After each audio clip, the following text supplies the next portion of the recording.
Sword of Coming, episode 368. Untuk melihat video selengkapnya, sahabat bisa kunjungi playlist yang telah Sabta Novel sediakan. Yuk mari, kita berimajinasi bersama dan masuk ke alur ceritanya.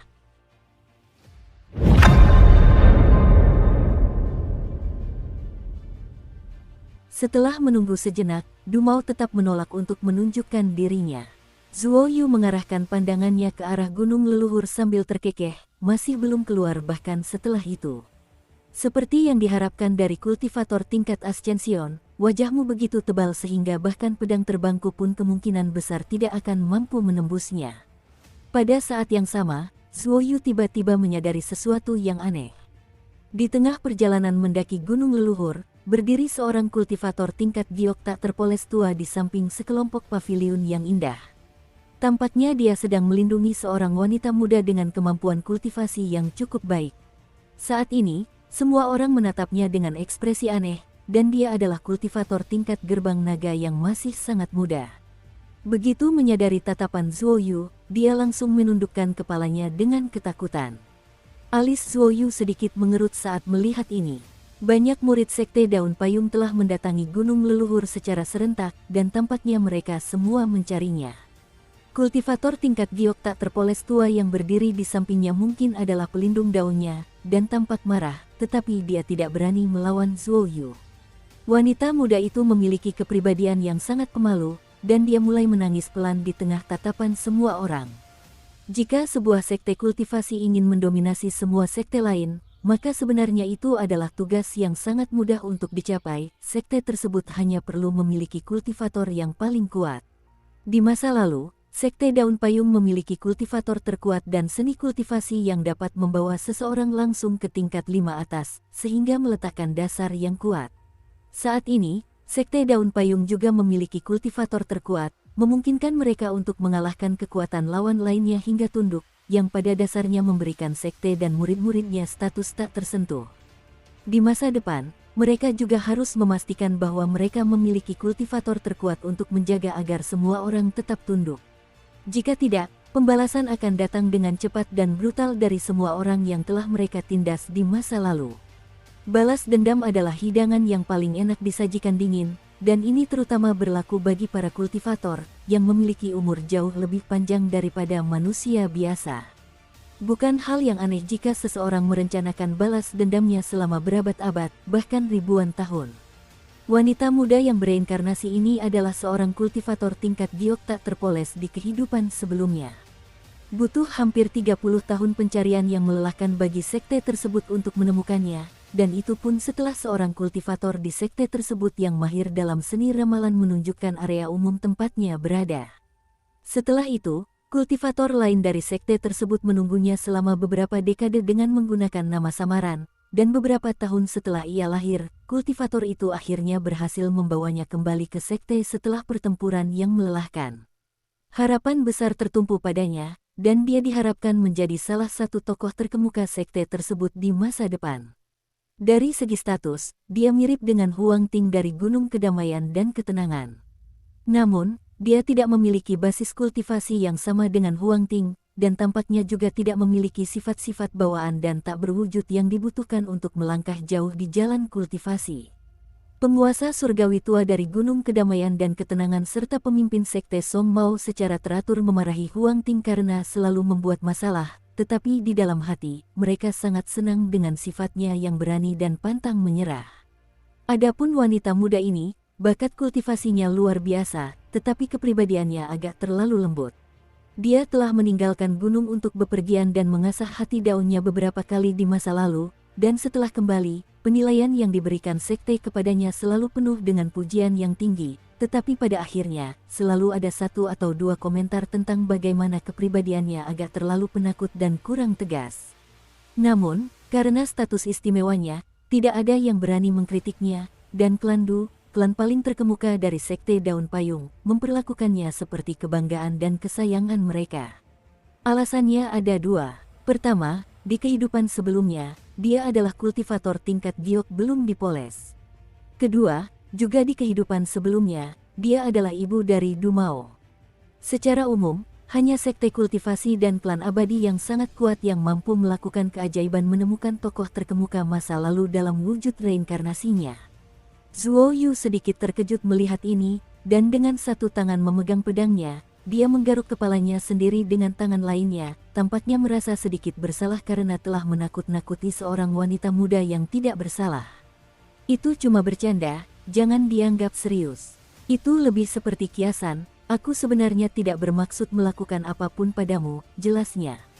Penjelasannya justru memperburuk keadaan, dan wajah wanita muda itu langsung pucat pasi setelah mendengar apa yang akan dikatakannya. Wajah mungilnya yang lembut mulai mengerut, dan masih ada bekas air mata di pipinya saat dia berusaha sekuat tenaga untuk tidak terlihat malu dan takut di hadapan pria tak masuk akal yang baru saja menerobos masuk ke sekte mereka. Jika tidak, mengingat kepribadiannya, dia pasti sudah menangis terseduh-seduh sekarang. Zuo Yu menyesali pilihan kata-katanya yang agak kurang tepat, tetapi dia tidak ingin menjelaskan apapun.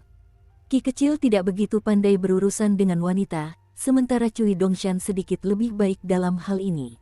Adapun Zuo Yu, dia selalu merasa bahwa hati seorang wanita bahkan lebih sulit dipahami daripada ajaran gurunya. Pada intinya, itu adalah sesuatu yang sama sekali di luar kemampuannya. Apakah Zuo Yu seorang yang berilmu? Ia memang sangat tertinggal dalam hal ini dibandingkan dengan Qi Jingchun dan Cui Dongshan.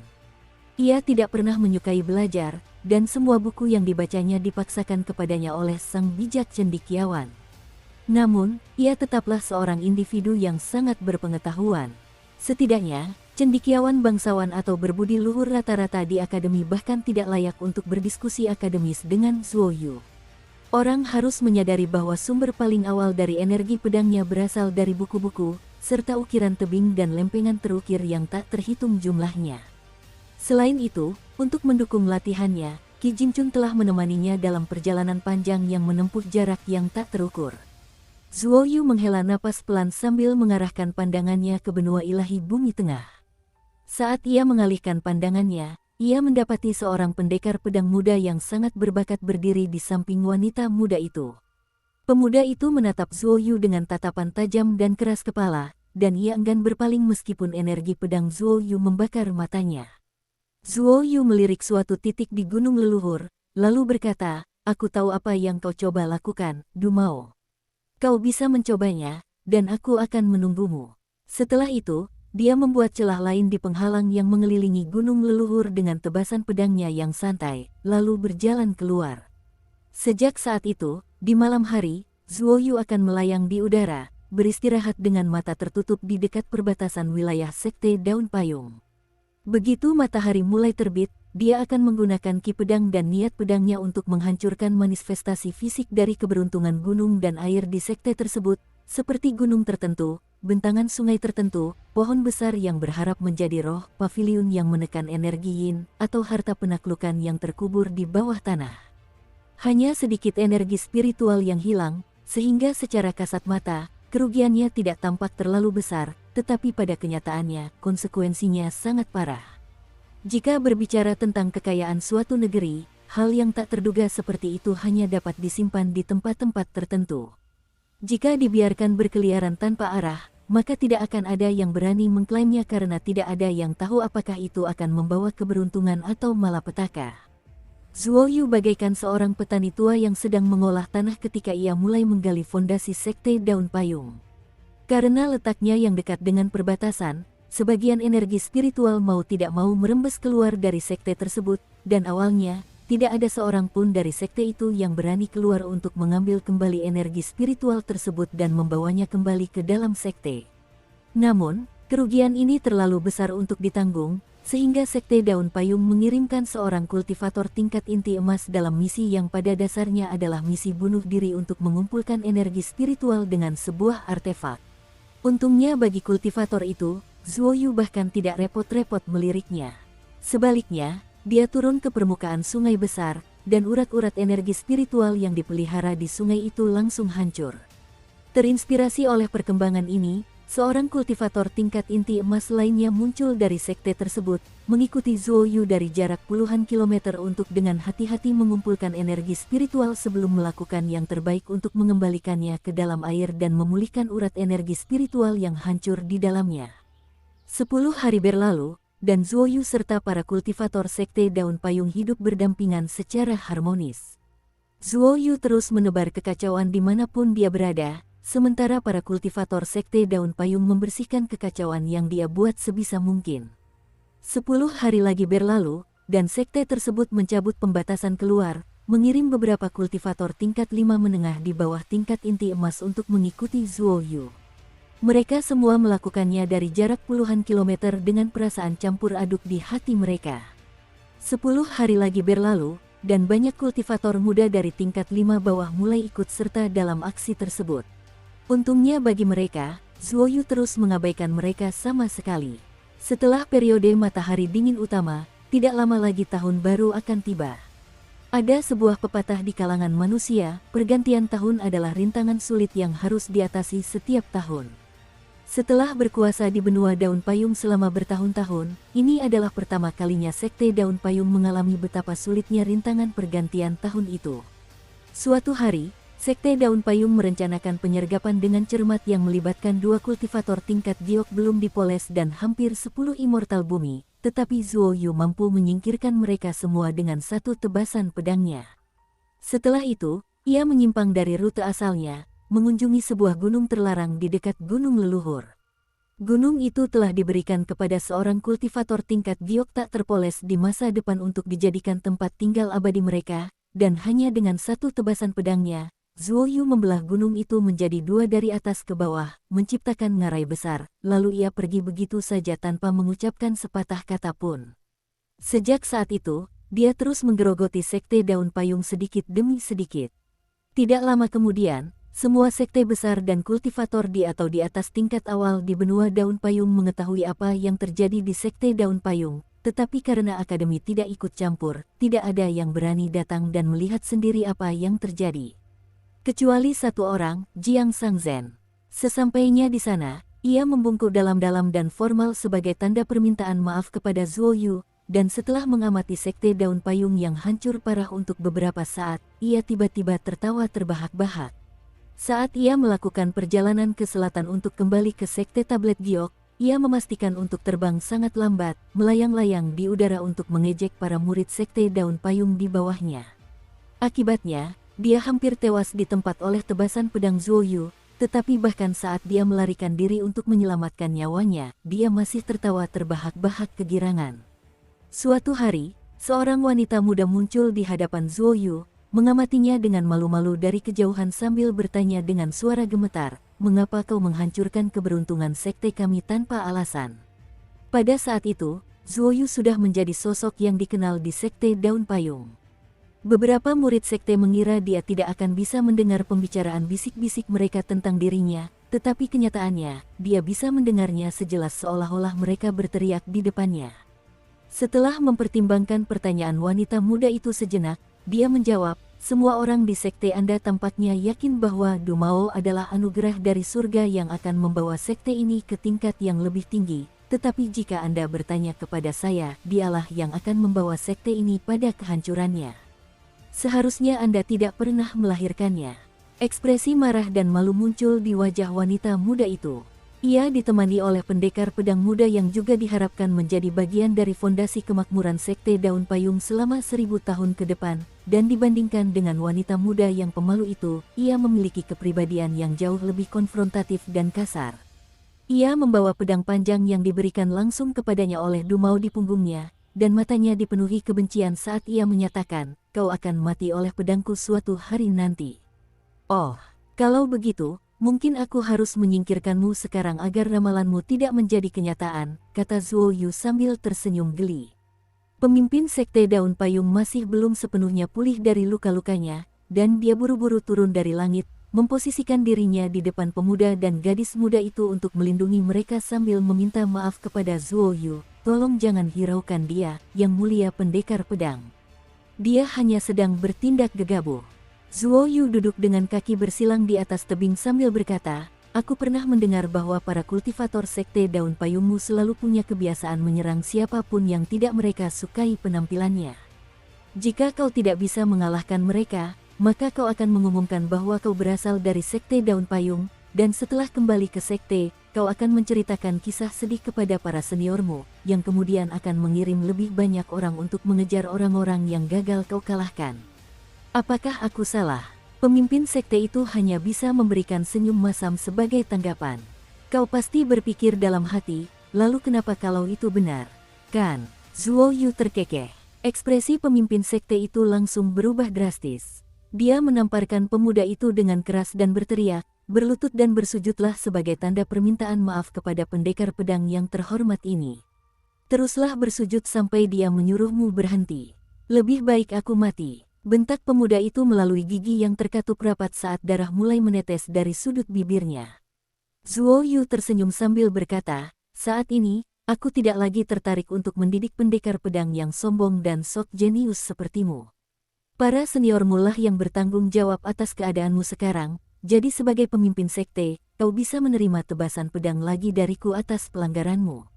Segera setelah itu, pedang Zuo Yu menembus perut pemimpin sekte tersebut, dan dia sekali lagi terlempar jatuh dari langit sebelum menabrak sebuah gunung. Adapun apakah dia sengaja menahan diri untuk tidak membela diri dengan harapan bahwa dengan melakukan itu akan cukup untuk meredakan kemarahan Zuo Yu, itu adalah pertanyaan yang hanya dia dan Zuo Yu yang bisa menjawabnya. Zuo Yu mengalihkan pandangannya ke pemuda itu sambil bertanya, apakah kau tidak akan melanjutkan aksi pembangkangan kecilmu ini? Mungkin Dumao akan keluar untuk menyelamatkanmu. Wajah pemuda itu berubah pucat pasi, dan dia tidak memberikan respons apapun. Jika kau tidak mengatakan apa-apa, maka kau akan mati. Jika kau bersikap menantang, kau mungkin tetap akan mati, tetapi mungkin seseorang akan datang untuk mencoba menyelamatkanmu. Apa pilihanmu? Tanya Zuo Yu. Ekspresi bimbang muncul di mata pemuda itu. Tiba-tiba, wanita muda itu melangkah maju dengan tatapan putus asa di matanya sambil berteriak, hentikan. Jika kau terus melakukan ini, jantung pedangnya akan hancur. Kau begitu kuat, mengapa kau tidak bisa mengampuninya? Silakan tanyakan pertanyaan itu kepada putramu, jawab Zuo Yu sambil tersenyum. Air mata kembali menggenang di mata wanita muda itu. Dia belum pernah bertemu seseorang yang begitu tidak masuk akal. Zuo Yu berdiri sambil berkata, kau tadi tidak mau bersujud kepadaku karena rasa kehormatan. Kau ingin terlihat seperti orang yang berani dan menantang agar bisa memberi kesan baik pada para senior sekte, tetapi sekarang kau benar-benar berada di bawah tekanan, kau menunjukkan jati dirimu yang sebenarnya dan mengungkapkan pengecut di balik kedok penantangmu. Aku sudah terlalu sering melihat bocah sombong sepertimu sehingga aktingmu tidak akan mempan padaku. Zuo Yu mengarahkan pandangannya ke utara sambil berbicara, dan ekspresi merendah muncul di wajahnya saat dia menghela napas. Mengapa baru sekarang aku menyadari betapa hebatnya adikku ini? Zuo Yu menoleh kembali ke wanita muda itu sambil melanjutkan, mengesampingkan kesalahan Dumao, aku akui bahwa tindakanku telah membuatmu menjadi bahan olok-olok di sekte ini, dan itu adalah sesuatu yang harus kuminta maafkan kepadamu. Oleh karena itu, kamu dapat menyampaikan satu permintaan yang masuk akal untuk kupenuhi. Wanita muda itu menyeka air mata dari matanya sambil bertanya dengan skeptis, benarkah? Zuo Yu mengangguk sebagai jawaban. Anda hanya dapat mengajukan satu permintaan, dan permintaan tersebut harus masuk akal. Wanita muda itu mengumpulkan keberaniannya, lalu berkata, kalau begitu, aku ingin kau mengampuninya dan berhenti menindas hatinya yang penuh amarah. Zuo Yu mengangguk sebagai jawaban, dan dia benar-benar menarik ki pedangnya, sehingga mengurangi tekanan besar pada pemuda itu. Tanpa disadari oleh wanita muda itu, Zuo Yu tidak sengaja menargetkan hati pedang pendekar pedang muda tersebut. Sebaliknya, masalahnya adalah hati pedangnya sendiri belum cukup murni sejak awal. Jika tidak, bagi seorang pendekar pedang untuk berada di hadapan Zuo Yu adalah berkah yang luar biasa, dan dia seharusnya hanya mendapatkan manfaat dari menikmati ki pedang Zuo Yu. Senyum tersungging di antara air mata wanita muda itu, tetapi kemudian ia buru-buru menahan diri dan memasang ekspresi tegas, bertekad untuk tidak menunjukkan rasa terima kasih atau niat baik apapun terhadap musuh sekte ini. Zuo Yu berbalik untuk melanjutkan aksi penghancurannya yang lambat dan sistematis, tetapi sebelum pergi, dia tiba-tiba berbalik dan berkata, "Aku serius ketika mengatakan bahwa Dumao akan membawa sekte ini menuju kehancuran. Kalian semua akan segera tahu apa maksudku." Wanita muda itu agak bingung mendengar ini, sementara pemuda itu terhuyung-huyung, sama seperti jantung pedangnya. Zuo Yu bergegas pergi tanpa mengucapkan sepatah kata pun. Sementara itu, fenomena yang terjadi di Parasol Tree Small World semakin terlihat jelas. Kau ingin naik ke tingkatan yang lebih tinggi. Kau harus meminta izin kepadaku terlebih dahulu. Sebuah kapal antar benua dari benua buluh lengkap utara telah tiba di benua botol berharga timur. Pesawat itu melaju dengan sangat cepat, meskipun dengan biaya sejumlah besar mata uang abadi, dan semua penumpang tentu saja sangat senang melihat hal ini. Lagi pula, siapa yang tidak ingin sampai ke tujuan lebih cepat? Rupanya, kapal itu mampu berlayar begitu cepat berkat sejumlah besar uang yang dikeluarkan oleh seorang kultivator tingkat Naskyan tua yang dermawan.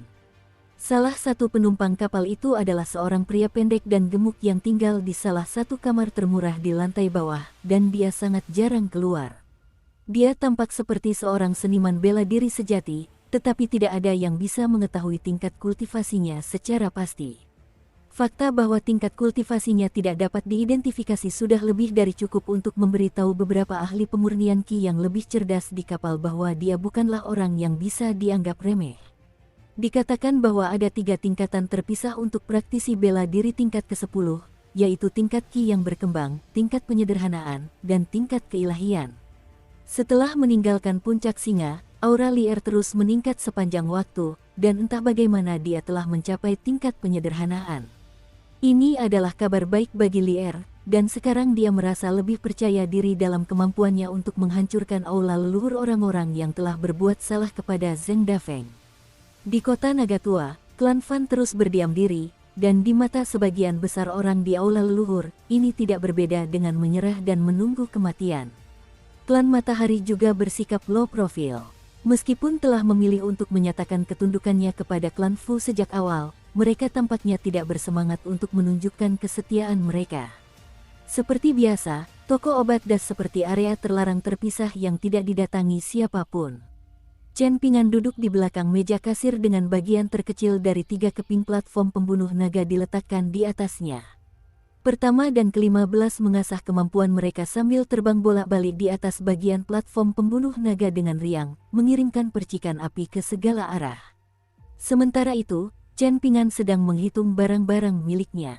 Liontin giok emas yang bertuliskan, "Memelihara jiwa yang mulia," adalah sebuah dunia kecil yang dapat diikatkan ke pinggangnya dan menyerap energi spiritual alami langit dan bumi dengan sendirinya.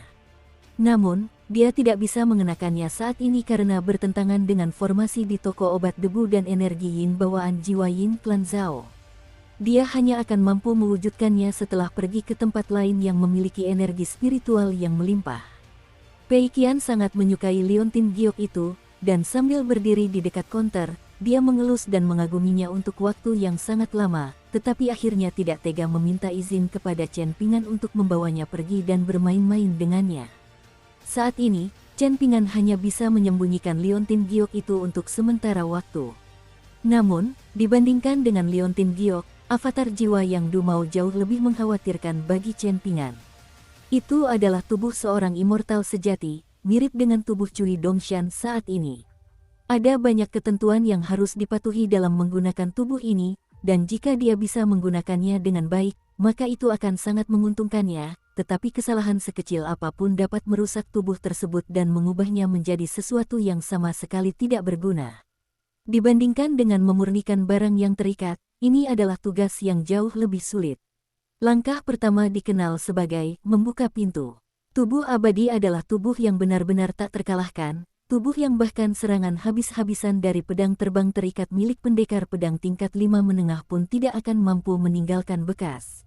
Langkah kedua adalah pendudukan, yang melibatkan penanaman jiwa baru ke dalam tubuh, seperti yang dilakukan Cui Dongshan ketika memiliki tubuh barunya. Jiwa tersebut harus lengkap dan cukup kuat, dan juga harus milik seseorang dengan ketahanan mental yang luar biasa. Jika tidak, ada kemungkinan besar Dumao akan mampu merebut kembali kendali atas tubuhnya, dan jika dia diizinkan kembali ke Sekte Daun Payung, maka konsekuensinya akan sangat mengerikan. Masalah ketiga yang harus diatasi adalah pemeliharaan tubuh. Tubuh abadi yang kosong dapat dengan mudah disimpan selama ribuan tahun tanpa masalah, tetapi begitu dirasuki, pemeliharaannya akan menjadi sangat mahal. Isu keempat yang harus dipertimbangkan adalah bagaimana Dumau yang baru ini akan berkembang dan jalur kultivasi apa yang akan dipilihnya. Jika semua ini tidak dipikirkan sebelumnya, maka tubuh akan sia-sia. Di kerajaan Fana, pujian yang sering dilontarkan adalah bahwa seseorang memiliki potensi menjadi Perdana Menteri. Namun, itu tidak berarti bahwa seseorang pasti ditakdirkan untuk hal-hal besar. Masih ada jalan yang sangat panjang untuk ditempuh, dan banyak keberuntungan yang terlibat. Chen Ping'an telah menanyakan hal ini kepada Jiwa Yin Clan Zhao, tetapi yang terakhir hanya memberikan jawaban yang sangat ambigu. Ini adalah masalah yang menyangkut banyak rahasia sensitif, jadi dia tidak berani mengungkapkan terlalu banyak. Saat ini, dia berhutang 50 koin hujan biji-bijian kepada Fan Junmao, dan tidak banyak koin tembaga esensi emas yang tersisa di kantong kain kecilnya. Pengeluaran baru-baru ini terlalu tinggi, dan dengan laju seperti ini, tidak akan lama lagi sebelum dia kehabisan uang sepenuhnya.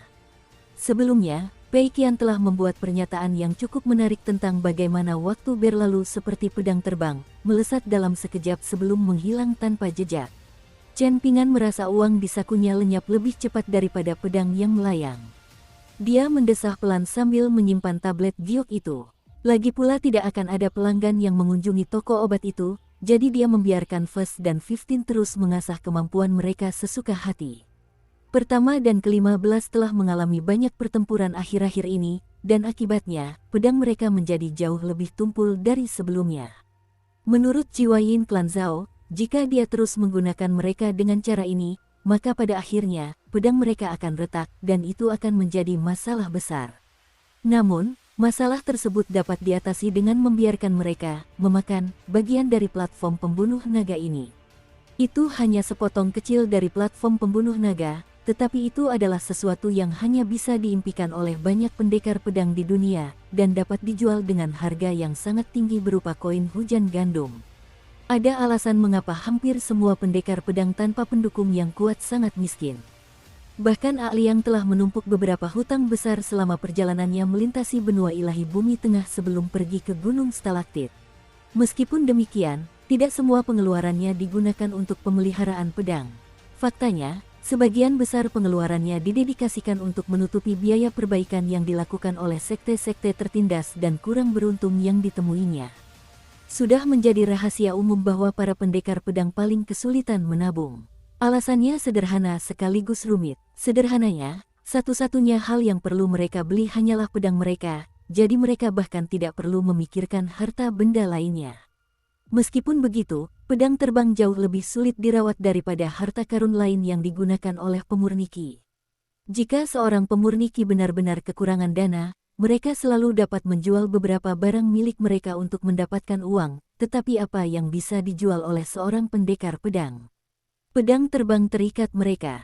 Pei Qian tidak tahan dengan rasa sakit akibat latihan fisik, tetapi dia tetap ingin belajar seni bela diri. Dia rela mempelajari bentuk seni bela diri apapun asalkan tidak menyakitkan. Sebagai contoh, pada hari itu, Pei Qian pergi ke Lu Baixiang untuk belajar bela diri. Wei Xian tidak mau mengajarinya, dan dia sangat frustrasi dengan omelan Pei Qian yang terus-menerus, jadi dia mundur ke kamarnya dan membungkus dirinya dengan selimut untuk tidur. Pei Qian sangat marah dan terus-menerus menusuknya dengan tongkat pendakiannya, tetapi diabaikan begitu saja, jadi dia hanya bisa meminta bantuan Lu Baixiang. Setelah keluar ke halaman, Lu Baixiang berhenti sejenak untuk mempertimbangkan apa yang akan dia ajarkan kepada Pei Qian, lalu mulai meniru meditasi berjalan 6 langkah Chen Ping'an, melakukannya dengan sangat elegan dan anggun. Saat melakukan meditasi berjalan, ia menoleh ke Pei Qian sambil tersenyum dan berkata, mungkin terdengar agak tidak masuk akal, tetapi dalam berlatih teknik tinju, gerakan kaki sebenarnya adalah hal yang paling penting. Di antara kami berempat, Sulian adalah orang yang memiliki gerakan kaki paling luar biasa. Gerakan kakinya cepat dan teliti, memungkinkannya untuk menyesuaikan diri dengan semua jenis situasi di medan perang. Setelah menyelesaikan 6 langkah, Lu Baixiang melayangkan pukulan yang tampak cukup lembut, tetapi menciptakan dentuman keras di udara, dan dia melanjutkan, hanya dengan mengerahkan kekuatan dari segala arah, aura tinjumu dapat mengguncang langit. Lalu ia melepaskan tendangan menyapu, dan setelah mendarat dengan ringan dan anggun, ia melanjutkan, tulang belakang seseorang seperti urat naga antara langit dan bumi, dan itulah mengapa konsep memeriksa naga ada dalam seni bela diri. Ini tidak terlalu mendalam, tetapi sangat penting. Ruas tulang belakang menyerupai tubuh naga yang fleksibel, memungkinkan seseorang untuk menghasilkan kekuatan eksplosif. Satu tarikan napas ki sejati murni dapat beredar ratusan, bahkan ribuan kilometer melalui titik akupuntur dan meridian seseorang, mengaktifkan seluruh kulit, otot, tendon, tulang, dan darah di seluruh tubuh untuk memaksimalkan kekuatan setiap serangan. Zulian duduk di bangku di bawah atap, membaca cerita romantis tentang pasangan yang saling mencintai, dan senyum puas muncul di wajahnya saat mendengar pujian yang dilontarkan Lu Baixiang kepadanya. Lu Baixiang adalah seorang guru yang sangat sabar, dan dia tersenyum sambil bertanya, apakah kamu mengerti apa yang saya katakan? Jika tidak, saya bisa menjelaskannya lebih rinci lagi. Pei Qian mengangguk dengan antusias sebagai jawaban. Aku bisa mengerti semuanya, tapi aku tidak mau belajar berjalan. Jika kamu tidak belajar berjalan dulu, bagaimana kamu bisa berlari atau terbang? Tanya Lu Baixiang sambil tersenyum. Pei Qian melirik halting snow yang terikat di pinggang Lu Baixiang, lalu berkata, tapi aku hanya ingin mempelajari ilmu pedang terbaik di dunia. Jika aku tidak bisa melakukannya, teknik pedang pun sudah cukup. Pada suatu saat, Chen Pingan duduk di bangku terdekat untuk menyaksikan pelajaran, dan Lu Baixiang menoleh kepadanya dengan ekspresi pasrah sambil berkata, aku tidak bisa mengajarinya. Begitu Pei Qian melihat Chen Pingan, ekspresi ketakutan langsung muncul di wajahnya saat dia buru-buru berkata, kalau begitu, aku akan belajar berjalan dulu. Jika seseorang terus-menerus bersikap netral, mereka tidak akan pernah tahu bagaimana membela diri, renung Zulian. Pei Qian mengangkat tongkat pendakiannya dengan tatapan marah sambil protes, jangan berpikir kau bisa bicara sembarangan hanya karena kau bisa memasak makanan enak. Ayo lawan aku kalau kau berani. Zulian menutup bukunya dan berdiri sambil menyatakan, baiklah, jika kau ingin bertanding, aku akan memberikannya padamu. Ketahuilah bahwa aku adalah petarung paling cakap di antara semua koki di toko obat debu. Pei Qian sama sekali tidak takut saat ia berkata, baiklah, kalau begitu mari kita berkompetisi untuk melihat siapa yang bisa membuat transkripsi tercepat. Zulian duduk kembali di bangkunya dan melanjutkan membaca bukunya. Chen Pingan mengabaikan pertengkaran mereka, ia tersenyum dan berdiri. Untuk pertama kalinya sejak menerima luka mengerikan dari Dumao, ia merasa senang dan rileks. Dia perlahan berjalan ke tengah halaman, dan meskipun wajahnya masih belum terlihat begitu baik, dia tampak bersemangat. Dia perlahan melakukan meditasi berjalan 6 langkahnya bersamaan dengan teknik tabuhan gendang dewa, dan niat pertamanya sangat alami, terpancar dari tubuhnya tanpa usaha sadar apapun. Itu adalah rutinitas meditasi berjalan 6 langkah yang sangat sederhana, tetapi ketika dilakukan dengan sungguh-sungguh oleh Chen Pingan, Pei Qian merasa itu sangat menyenangkan untuk dilihat, hampir seperti suguhan visual. Zulian mengangkat kepalanya sambil tersenyum kagum dan menghela napas, sungguh niat tinju yang luar biasa di usia semuda ini. Memang, aku bahkan tidak bisa membandingkannya, jawab Lu Baixiang sambil mengangguk. Setelah menyelesaikan meditasi berjalan 6 langkahnya, Chen Pingan melihat sekeliling sambil tersenyum dan berkata, sekarang giliran kalian, Sui Yubian, Wei Xian. Sui Yubian berdiri dalam diam di dekat jendela, lalu berbalik dan berjalan kembali ke meja sebelum duduk, sementara Wei Xian tetap berada di ruangan sambil memuji dengan setengah hati, itu pertunjukan yang luar biasa. Pei Qian jatuh ke tanah dan mulai tertawa terbahak-bahak. Orang-orang ini sama sekali tidak punya pendirian, namun mereka berani menyebutnya sebagai orang yang pelin-pelin. Di luar dugaan, Zheng Dafeng tiba-tiba muncul di pintu masuk kamarnya, dan dia menatap matahari sambil berpegangan pada kusen pintu untuk menopang tubuhnya, lalu menghela napas, akhirnya aku bisa bergerak sedikit. Aku hampir berjamur kalau terus bermalas-malasan. Sekarang kau sudah bisa berjalan, Zheng Dafeng. Seru Pei Qian dengan ekspresi terkejut. Jangan memaksakan diri, jika kau jatuh dan patah tulang punggung lagi, kau akan kembali ke titik awal. Tidak bisakah kau mendoakan hal baik untukku sekali saja? Zheng Dafeng mendesah kesal. Aku hanya mengkhawatirkanmu, jawab Pei Qian sambil memutar matanya. Chen Pingan mengangguk kepada Zheng Dafeng, lalu duduk kembali di bangku, dan Pei Qian segera membawakan beberapa biji bunga matahari untuknya seperti anak anjing kecil yang patuh. Mereka berdua duduk bersama di bangku, dan Pei Qian mengangkat segenggam biji bunga matahari di depan Chen Pingan dengan tangan kecilnya. Zheng Dafeng berjalan sangat lambat, mengambil langkah-langkah kecil sambil berjalan di bawah atap, dan jelas bahwa dia tidak berniat memaksakan diri untuk melampaui kemampuannya saat ini. Punggungnya tetap membungkuk. Semua orang melanjutkan aktivitas mereka seolah-olah mereka tidak melihatnya. Lu Baixiang membawa papan dan bidak Go ke Sui Yubian untuk bermain lagi. Zhu Lian terus membaca bukunya, Wei Xian tidur di kamarnya, dan Pei Qian makan biji bunga matahari bersama Chen Pingan. Suasana meriah menyelimuti toko obat kecil itu. Suatu hari, sekitar tengah hari, toko obat debu menyambut pelanggan pertamanya yang bukan Fan Er atau Fan Junmo. Ini adalah pelanggan sejati. Dia adalah seorang pria tua dengan aksen asing, dan dia membeli banyak bahan obat dari toko itu, tetapi mengeluh bahwa harganya agak mahal.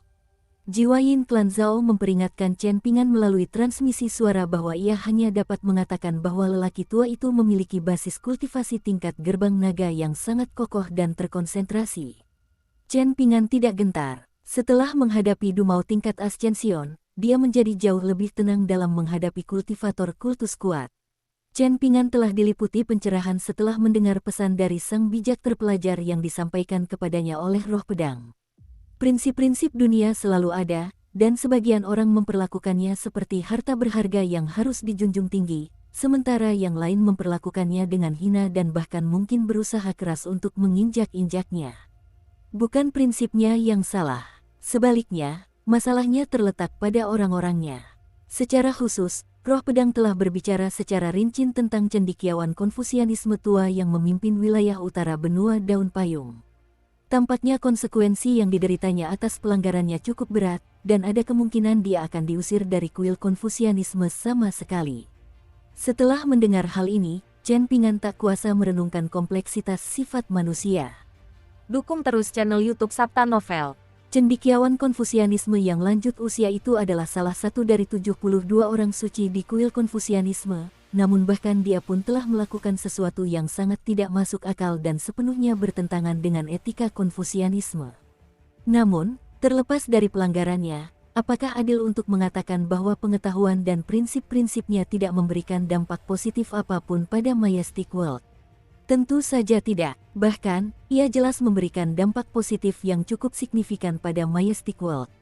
Cendekiawan tua itu menyatakan bahwa ia menargetkan Chen Pingan demi kepentingan yang lebih besar dan demi kelanjutan warisan Konfusianisme. Apakah ia salah mengatakan itu? Belum tentu. Belakangan ini, Chen Pingan sering merenungkan prinsip-prinsip utama yang dulu tidak sempat ia pikirkan. Mengingat cedera yang dialaminya, memang tidak ada hal lain yang lebih baik untuk dilakukannya. Orang asing tua yang mengunjungi toko obat itu adalah seorang pria yang sangat cerewet, dan dia sedang memilih bahan-bahan obat untuk dibeli sambil mengobrol dengan Chen Pingan, yang bertugas sebagai penjaga toko.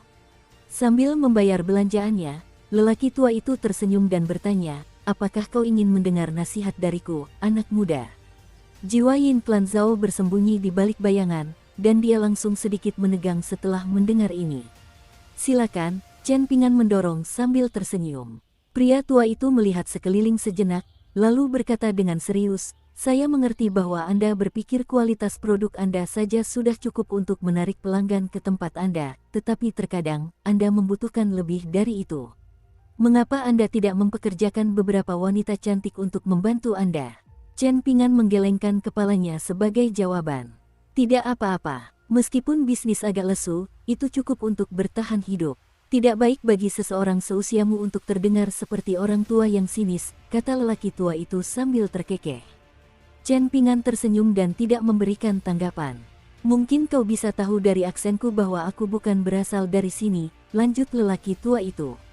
"Meskipun begitu, aku sudah mendengar tentang apa yang baru saja terjadi di kota Naga Tua, dan itulah mengapa aku datang mengunjungi toko ini. Kau jelas bukan orang bodoh, jadi aku yakin kau sadar bahwa tidak ada penduduk lokal dari kota Naga Tua yang akan datang mengunjungi tokomu pada saat seperti ini. Satu-satunya orang yang akan mengunjungi tokomu sekarang adalah orang luar yang tak terduga sepertiku, bukan begitu? Chen Pingan tidak tahu harus bagaimana menanggapi hal ini, dan dia hanya bisa menjawab, Anda memang sangat terbuka dan jujur. Pria tua itu menunjuk ke arah jalan di luar sambil berkata, saat ini saya tinggal di sebuah penginapan kecil tidak jauh dari sini. Yakinlah, saya tidak menyimpan dendam apapun. Tiba-tiba, dia mengungkapkan tingkat kultivasinya yang setara dengan inti emas sambil tersenyum dan bertanya, bisakah Anda memberi saya sedikit diskon, mengingat saya adalah seorang immortal bumi tingkat inti emas. Jiwa Yin Clan Zhao hampir melompat keluar dari persembunyian saat melihat ini. Chen Pingan menggelengkan kepalanya sebagai jawaban. Maaf, saya tidak bisa melakukan itu. Jika Anda ingin datang dan mengobrol, Anda bebas mengunjungi toko kami kapan saja, tetapi kami tidak menawarkan diskon di sini. Pria tua itu mengambil bungkusan bahan obat yang telah dibelinya, lalu melirik Chen Pingan sambil menghela napas, untuk apa aku harus datang dan mengobrol denganmu? Kau kan bukan wanita cantik. Tepat pada saat itu, Sui Yubian memasuki toko. Meskipun lelaki tua itu hanya melepaskan aura tingkat inti emasnya sesaat, dia tetap waspada dan segera tiba di tempat kejadian. Begitu lelaki tua itu melihat Sui Yubian, dia langsung menoleh kembali ke Chen Pingan dengan ekspresi serius sambil berkata, sebenarnya saya seorang pedagang yang khusus menjual bahan-bahan obat, jadi saya akan datang ke sini setiap hari mulai sekarang. Pastikan untuk membuka toko lebih awal dan menutup lebih larut untuk saya. Chen Pingan tersenyum sambil mengangguk sebagai jawaban. Saat lelaki tua itu meninggalkan toko obat, ia tampak sangat gembira, bahkan langkahnya terlihat riang. Sui Yubian sudah kembali ke kamarnya, dan Wei Xian serta Zulian juga telah pergi, sementara Lu Baixiang berjalan ke konter sambil bertanya, apakah orang tua itu benar-benar hanya berada di tingkat inti emas. Jiwa Yin Clan Zhao menampakkan dirinya saat menjawab, dia mungkin kultivator tingkat inti emas, atau dia adalah kultivator tingkat abadi yang menyamar. Tentu tidak, kata Lu Baixiang sambil tersenyum kecut. Tidak banyak kultivator tingkat abadi bahkan di seluruh benua daun payung. Orang tua itu kembali pada sore harinya untuk membeli lebih banyak bahan obat, sehingga toko obat Das mendapatkan tambahan pendapatan hampir 30 tael perak. Saat hendak pergi, dia masih melihat sekeliling, berusaha mencari Sui Yubian. Malam itu, saat semua orang sedang makan malam bersama, Chen Pingan menyatakan, aku yakin orang tua yang datang berkunjung hari ini akan bergaul dengan baik dengan Zheng Dafeng dan Zulian. Zulian sangat ingin membantu, dan dia menawarkan diri, jika dia datang lagi besok, saya akan mengobrol dengannya untuk melihat seperti apa dia sebenarnya. Percayalah, saya tidak akan butuh waktu lama untuk mengetahui apakah dia orang baik atau tidak. Pastikan kamu tidak berlebihan dan menimbulkan masalah, Chen Pingan memperingatkan. Kau bisa mengandalkanku, jawab Zulian sambil tersenyum. Keesokan paginya, lelaki tua itu memasuki gang, dan saat itu toko obat masih belum buka, jadi dia berjongkok di luar untuk menunggu. Meskipun Chen Pingan sudah bangun saat itu, dia tetap menunggu hingga jam buka normal sebelum membuka pintu toko. Saat Chen Pingan membantu lelaki tua itu memilih bahan-bahan obat, Zulian mendekati mereka, bertingkah seolah-olah sedang tenggelam dalam pikirannya sendiri sambil bergumam, gadis-gadis cantik dapat ditemukan bahkan di jalanan yang paling biasa sekalipun. Mata lelaki tua itu berbinar saat dia menjawab, sama seperti yang dapat ditemukan di tempat-tempat paling mewah sekalipun. Tatapan mata mereka bertemu, dan pada saat itu juga, keduanya yakin bahwa mereka baru saja mendapatkan seorang teman seumur hidup. Setelah itu, Chen Pingan benar-benar terpinggirkan saat kedua lelaki tua itu mulai mengobrol seolah-olah mereka telah berteman dekat selama puluhan tahun.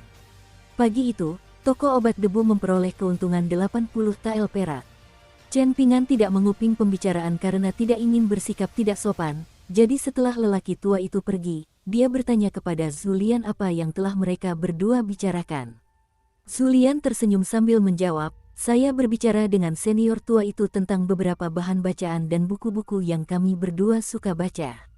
Saat Zulian berjalan keluar ke halaman belakang, dia mengepalkan tangannya sendiri sambil bergumam pada dirinya sendiri, betapa mengesankannya pria ini. Aku bisa tahu bahwa dia benar-benar berdedikasi pada seninya. Chen Pingan menggelengkan kepalanya sebagai jawaban. Dia mengira kedua orang ini akan akur, tapi tidak seakrab ini. Begitu Zheng Dafeng cukup pulih untuk bergabung dalam percakapan mereka, tidak akan pernah ada momen tenang lagi di toko itu. Beberapa hari yang lalu, Zheng Dafeng hampir tewas terkena pedang Sui Yubian. Alasannya adalah karena muridnya, Fan Er, telah memesan potret dirinya yang sangat mirip aslinya. Setelah mendapatkan potret itu, Zheng Dafeng menggantungnya di dinding kamarnya, dan dia hampir memujanya setiap hari. Pada akhirnya, Pei Qianlah yang membongkar rahasia itu, dan Sui Yubian menyerbu masuk ke kamar Zheng Dafeng untuk menemukan bahwa itu benar-benar potret dirinya. Tidak hanya itu, tetapi dia digambarkan mengenakan pakaian yang sangat minim dengan senyum menggoda di wajahnya. Seandainya Chen Ping'an tidak ikut campur, Zheng Dafeng akan berada dalam bahaya besar dan tewas seketika. Pada akhirnya, Chen Ping'an menurunkan potret itu dari dinding, meskipun Zheng Dafeng memohon dengan penuh belas kasihan agar ia tidak melakukannya, dan ia memberikan potret itu kepada Sui Yubian agar ia dapat melakukan apapun yang menurutnya pantas. Barulah konflik mereda, tetapi kesan buruk Sui Yubian terhadap Zheng Dafeng semakin memburuk setelah kejadian itu.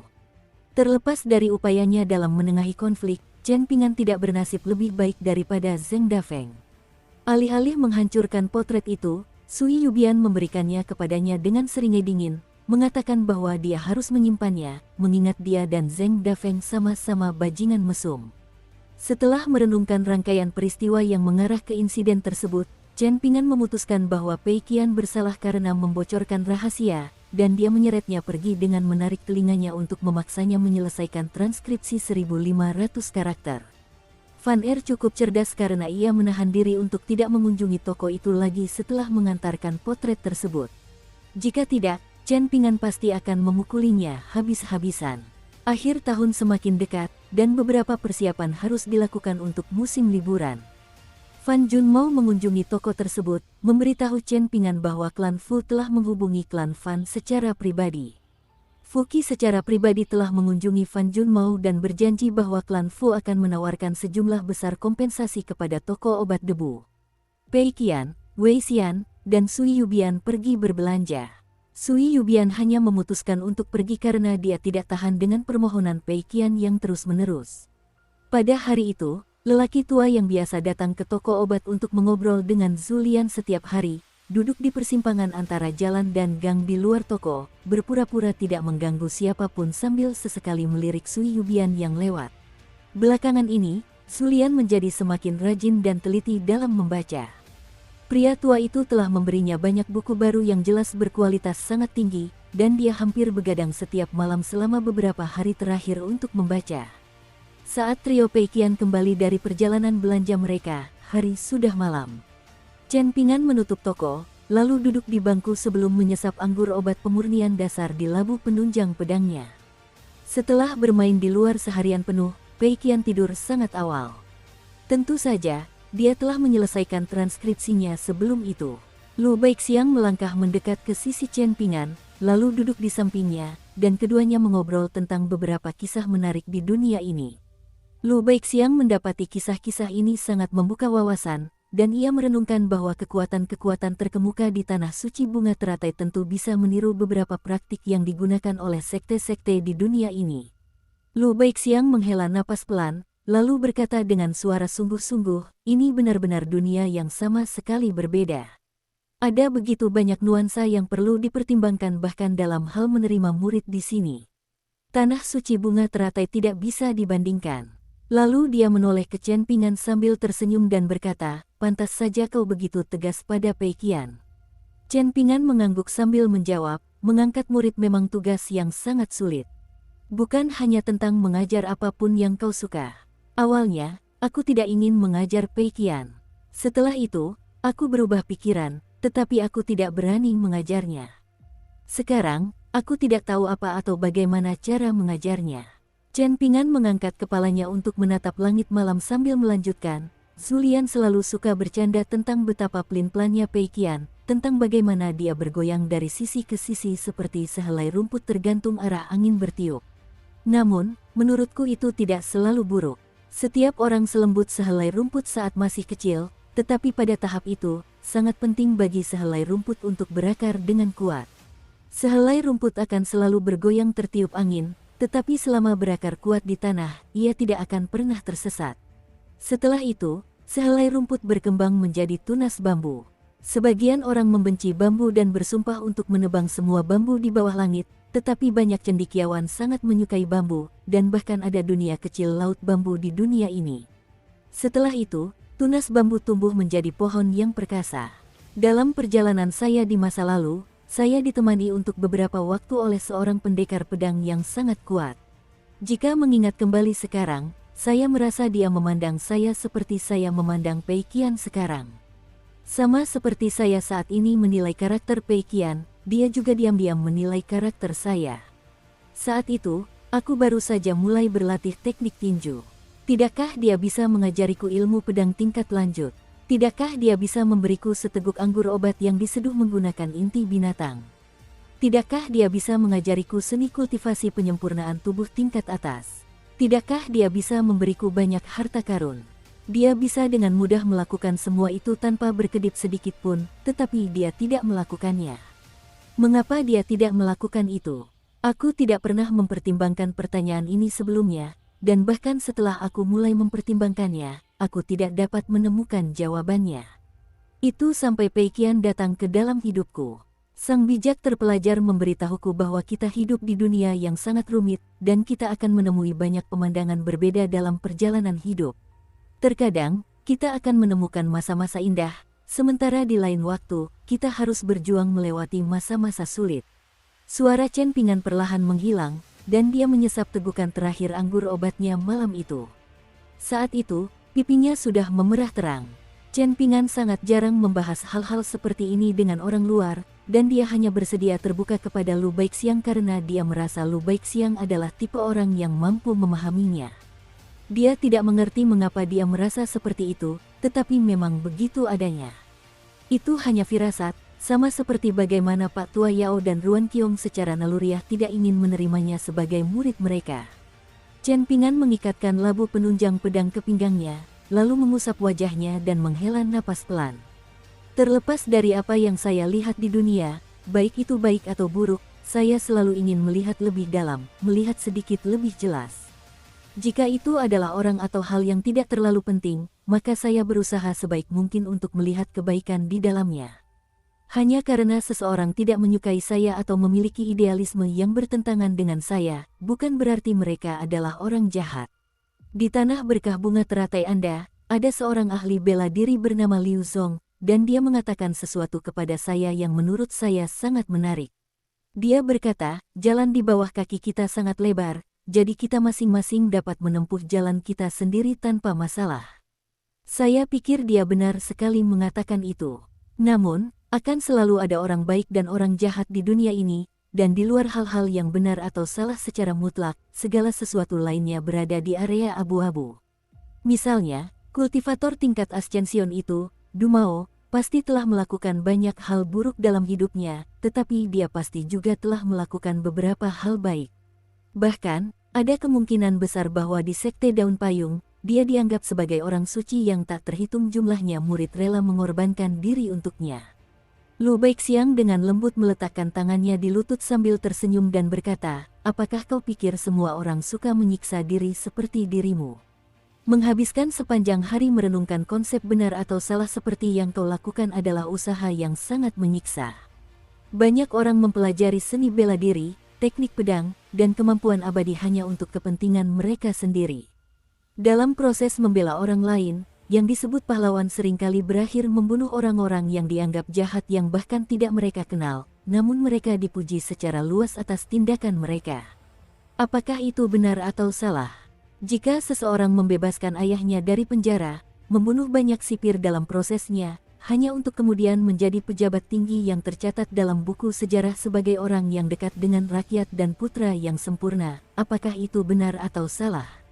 Ada banyak orang di luar sana yang hanya dirugikan oleh satu orang, tetapi memutuskan untuk membalas dendam kepada seluruh dunia. Beberapa orang berhasil melakukan ini, sementara yang lain tidak mampu, tetapi mereka akan melakukannya jika mereka bisa.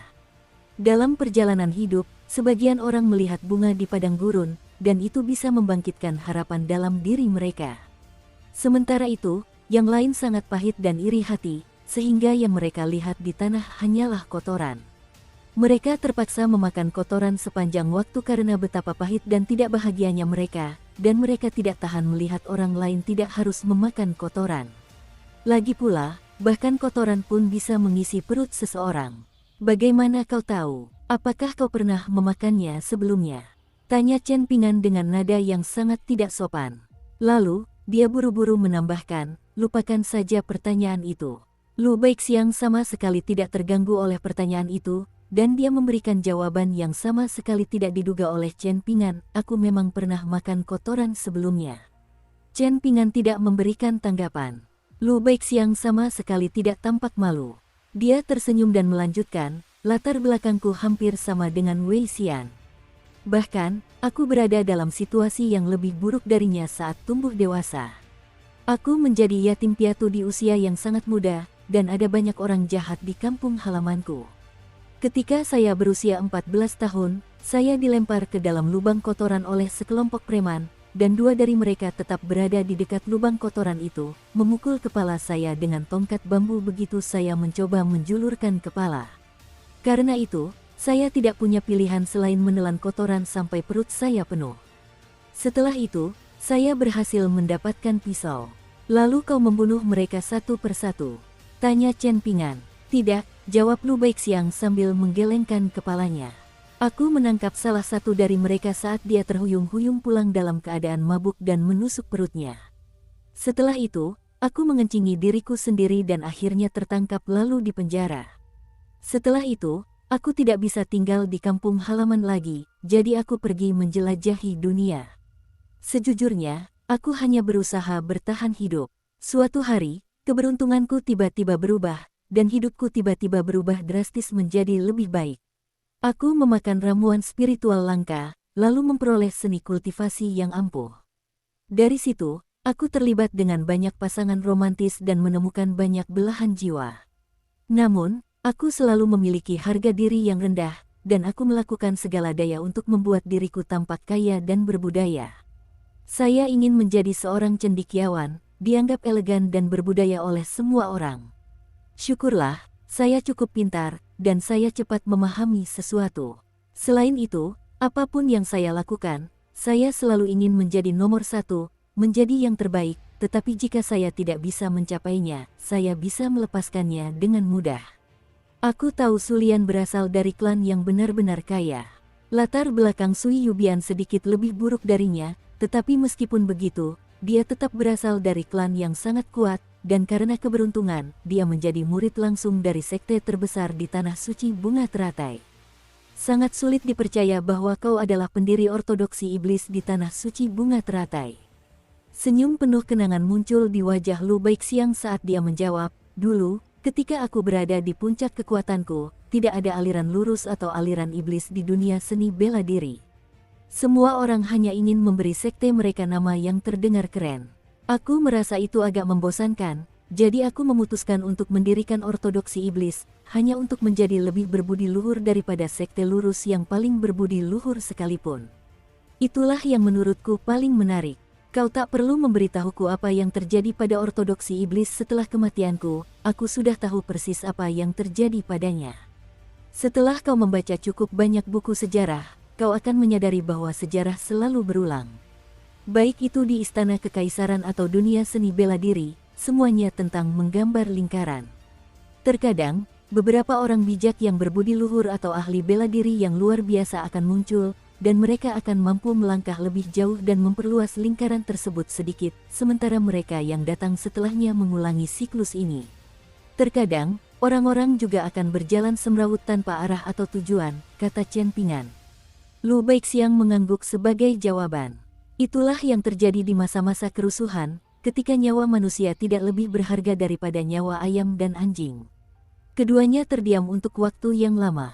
Ngomong-ngomong, aku sangat penasaran, mengapa kamu begitu bertekad untuk mempelajari dan mematuhi prinsip-prinsip yang menurutmu benar?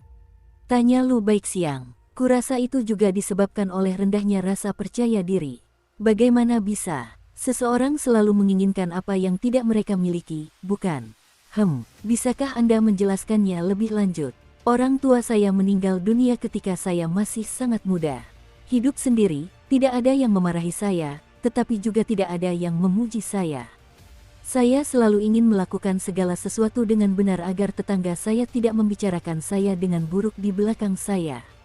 Saya tidak peduli jika mereka membicarakan saya dengan buruk, tetapi itu akan berdampak buruk pada orang tua saya.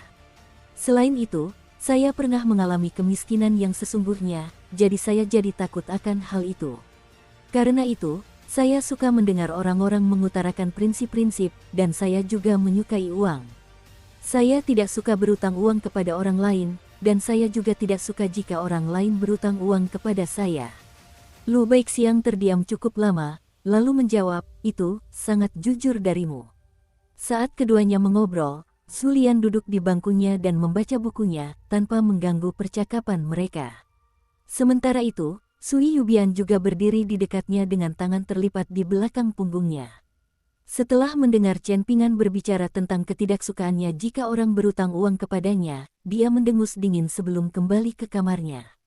Su Lian terkekeh geli sambil melanjutkan membaca. Lu Baixiang berdiri dan menangkupkan tinjunya sebagai salam perpisahan sambil berkata, "Terima kasih telah mencerahkan saya. Jangan menyanjungku setinggi itu, aku hanya mengatakan apa yang ada di pikiranku." Chen Pingan terkekeh. Tiba-tiba, sebuah pikiran terlintas di benaknya. Dengan kondisi seperti ini, Pei Qian ditakdirkan untuk tidak pernah mempelajari seni bela diri, jadi dia sebaiknya melakukan upaya terakhir dan mencoba mengajarkan teknik 18 hentian padanya. Namun, raut ragu kemudian muncul di wajahnya, dan setelah mempertimbangkan dengan saksama, ia memutuskan untuk menundanya untuk saat ini. Di penginapan kecil tanpa nama itu, lelaki tua yang telah sering mengunjungi toko obat das setiap hari selama beberapa hari terakhir baru saja mandi dan berganti pakaian baru, lalu duduk dengan sopan di depan mejanya. Di atas meja terdapat 20 atau 30 gulungan, banyak mangkuk berisi air dengan jumlah yang berbeda-beda, dan sejumlah barang-barang lain yang beragam. Semua ini adalah artefak yang mirip dengan gulungan gambar ajaib dari sekte-sekte abadi. Mangkuk-mangkuk berisi air ini tampak sangat mirip dengan yang digunakan oleh bocah kecil berbaju biru untuk memata-matai gadis surgawi Sujia. Jika bocah kecil berbaju biru itu bertemu dengan lelaki tua ini, maka bocah itu pasti akan menyatakan bahwa lelaki tua itu adalah idolanya. Ternyata, julukan yang diberikan oleh bocah kecil berbaju biru itu kepada dirinya sendiri, pemuda ksatria dari Sungai Kekaisaran, terinspirasi oleh seniornya yang memiliki julukan pemuda ksatria tampan. Pemuda ksatria tampan dan tombak sepanjang kaki dianggap sebagai dua tokoh terkemuka yang tak terbantahkan di bidang ini, dan mereka dihujani rasa hormat dan sanjungan oleh junior mereka. Kedua lelaki tua ini sangat kaya dan dermawan, dan bentrokan pertama yang terjadi di antara mereka melibatkan perdebatan tentang siapa di antara Sujia dan He Xiaoliang yang merupakan bidadari surgawi nomor 1 sejati di benua botol berharga timur. Pemuda tampan dan ksatria itu menyatakan bahwa Sujia lah bidadari surgawi nomor 1 sejati. Dia mengatakan bahwa Sujia memiliki paras, watak, dan pesona yang menawan, sementara He Xiaoliang memang cantik dengan caranya sendiri, tetapi dia sedikit kurang dalam hal pesona dan keramahan, yang membuatnya agak dingin dan menjaga jarak. Fot Long Spear sangat marah dan segera mulai membela He Xiaoliang, dan keduanya mulai melemparkan koin panas kecil ke dalam mangkuk air satu demi satu, semua itu agar mereka bisa saling mengalahkan hingga akhir. Koin kepingan salju yang telah mengalami pemurnian dasar juga dapat dilemparkan ke semua jenis artefak gambar magis, tetapi koin tersebut tidak mengandung energi spiritual yang cukup untuk mengirimkan pesan. Semua sumbangan ini akan berkontribusi pada energi spiritual di sekte-sekte tempat para gadis surgawi ini bernaung. Satu koin kepingan salju memang tidak banyak, tetapi efek akumulasi yang stabil dari waktu ke waktu tidak bisa diremehkan. Memang ada beberapa sekte kecil yang menerima aliran energi spiritual yang sangat besar berkat murid-murid perempuan mereka yang cantik dan kemampuan mereka untuk menarik sumbangan dari individu-individu kaya. Sebuah koin panas yang lebih kecil mengandung energi spiritual yang cukup untuk menyampaikan pesan verbal 1 atau 2 kalimat, dan secara keseluruhan, Fot Long Spear dan Handsome Chivalrous Young Man masing-masing telah membanting 70 hingga 80 koin panas yang lebih kecil selama bentrokan awal mereka. Pertempuran itu langsung tercatat dalam buku sejarah sebagai awal dari persaingan yang akan dikenang sepanjang masa. Ada banyak sekali bidadari surgawi dari sekte-sekte kecil yang berdoa kepada langit agar kedua dewa tua ini memberkati sekte mereka dengan kehadiran mereka dan memberikan sejumlah uang yang dapat mengubah hidup mereka.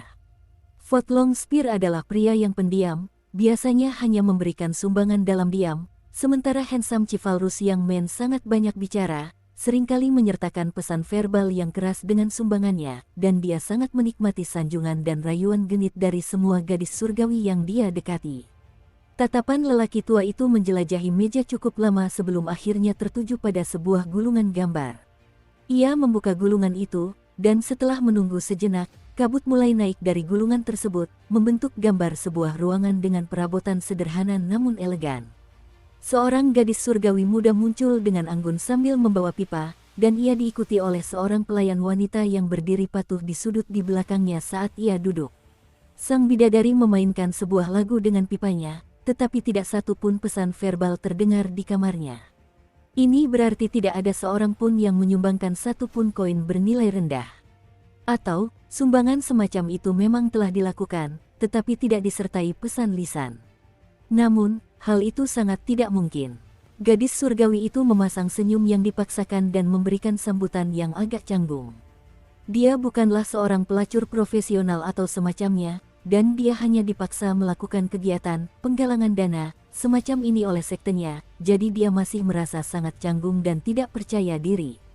Tepat pada saat itu, sebuah pesan suara tiba-tiba terdengar di kamarnya, apakah pemuda tampan dan sopan itu ada di sana?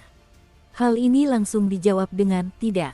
Gadis surgawi itu sangat gembira, dan dia buru-buru berdiri sebelum memberi hormat sambil menyapa mereka. Selamat datang, dewa muda yang telah naik tingkat dan seniman bela diri tingkat ke-10.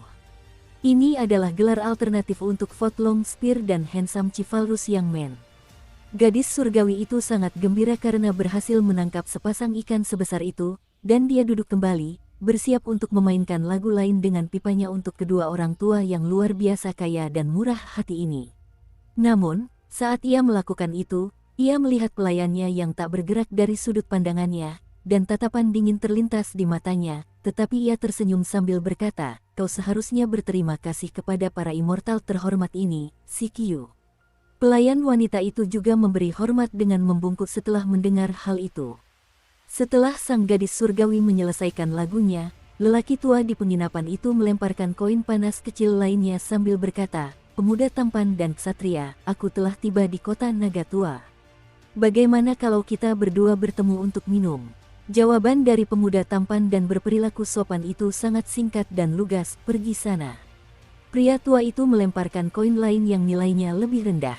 "Kenapa dingin sekali? Aku bisa datang mengunjungimu. Jadi kamu bahkan tidak perlu pergi kemanapun, dan aku hanya akan berkunjung beberapa hari saja." Pria muda tampan dan ksatria, "Saya tidak punya waktu." Fotlong Spear, jangan seperti itu. Pasti kalian setidaknya punya waktu untuk makan bersama. Pria muda tampan dan ksatria, "Tidak." Fotlong Spear sangat marah. "Seniman bela diri tingkat ke-10. Kau seorang pemurni Qi yang menyamar sebagai seniman bela diri tingkat ke-10. Apa kau tidak punya rasa malu?" Pemuda tampan dan berperilaku ksatria itu menjawab, "Lalu mengapa kau disebut pemuda abadi yang telah naik tingkat padahal kau belum naik tingkat? Mengapa kau tidak naik ke surga dan buang air besar di sana? Jika kau mampu melakukan itu, aku jamin aku akan membuka mulutku untuk menampungnya." Fotlong Spear mulai mengubah taktik. "Wahai pemuda tampan dan gagah berani, semua orang tahu bahwa kau adalah pria hebat. Tidakkah kau akan merasa bersalah jika aku datang sejauh ini tanpa hasil?" Pria muda tampan dan ksatria terdiam sejenak, sementara tombak sepanjang kaki menunggu dengan cemas jawabannya. Pada akhirnya, pemuda tampan dan berperilaku sopan itu menjawab, "Baiklah, datanglah jika memang harus." Fotlong Spear sangat gembira, dan dia langsung berkata, terima kasih. Kalau begitu sudah diputuskan. Aku akan mengumumkan kedatanganku secara diam-diam begitu aku sampai di sekte kalian." Pria muda tampan dan ksatria, "Diam." Fotlong Spear tetap tenang dan menjawab, "Keinginanmu adalah perintahku. Aku tak sabar untuk bertemu denganmu. Jika ada murid sekte tablet giok yang hadir dan menyaksikan pertunjukan memalukan yang dilakukan oleh mantan guru sekte mereka, rahang mereka kemungkinan besar akan jatuh ke tanah karena terkejut. Hari itu akan menjadi hari terakhir tahun ini dalam beberapa hari lagi.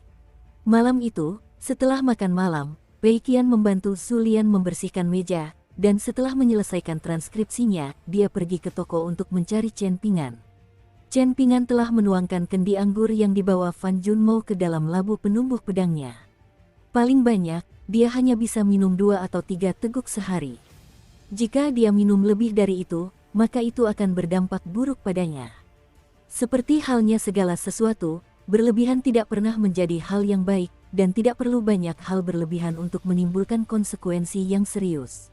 Chen Ping'an baru saja menyesap anggur biasa, jadi wajahnya sedikit memerah. Pei Qian berdiri jinjit di sisi lain meja, mengamati dengan tenang saat Chen Ping'an menyesap anggur lagi.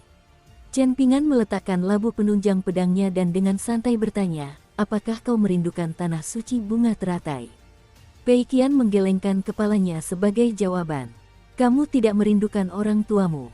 tanya Chen Ping'an sambil tersenyum. Pei Qian ragu sejenak sebelum menggelengkan kepalanya sekali lagi. "Apakah kamu marah padaku?" tanyanya. Alih-alih menjawab pertanyaannya, Chen Ping'an malah bertanya, "Mengapa kamu tidak memikirkan mereka?" Ekspresi Pei Qian tetap tenang saat dia mengerutkan bibir dan menjawab, "Aku hanya tidak mau." Chen Ping'an tidak mengatakan apapun lagi.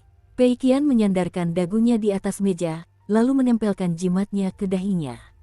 Ia terdiam cukup lama sebelum melanjutkan, "Ketika aku masih sangat kecil, terjadi bencana alam di kampung halamanku, dan saat kami melarikan diri untuk menyelamatkan diri, ibuku meninggal di jalan karena kelaparan, jadi ayahku membawaku ke ibu kota negara Taman Selatan sendirian. Di tengah perjalanan, ayahku memaksa ibuku untuk melacurkan diri kepada pria lain sebagai imbalan makanan. Awalnya, ibuku menolak, tetapi ayahku menjambak rambutnya dan memukulinya hingga tunduk. Yang bisa kulakukan hanyalah menangis saat itu. Setiap kali aku mencoba menghalangi ayahku, dia akan menepisku.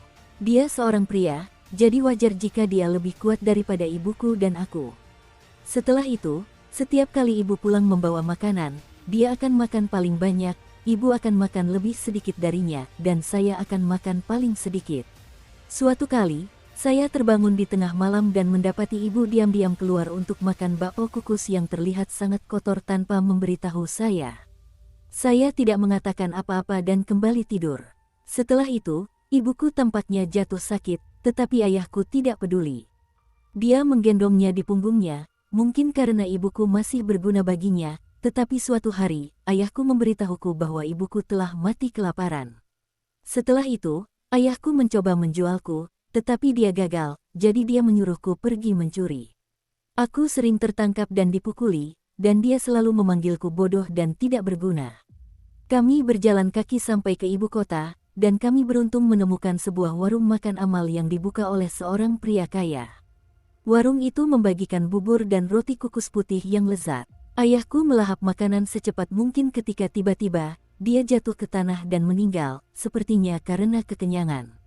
Aku menyaksikan saat ia meninggal, dan entah mengapa, satu-satunya hal yang kupikirkan saat itu adalah aku berharap ayahku bisa menyusul ibuku di alam baka sehingga mereka bisa menyeberang ke alam baka bersama-sama. Chen Ping'an mencondongkan tubuh ke depan dan menepuk kepala Pei Qian sambil berkata, "Pergi tidur." Pei Qian mengangguk dengan antusias sambil tersenyum lebar, lalu berlari kecil ke kamarnya untuk tidur. Sambil tidur, dia berteriak, "Mundurlah, semua roh jahat, jangan sampai kalian terkena jimatku." Chen Ping'an terus duduk sendirian. Sejak hari itu, Chen Ping'an menjadi semakin ketat terhadap Pei Qian, bahkan sampai duduk di sampingnya setiap hari untuk mengawasinya saat membuat transkripsi.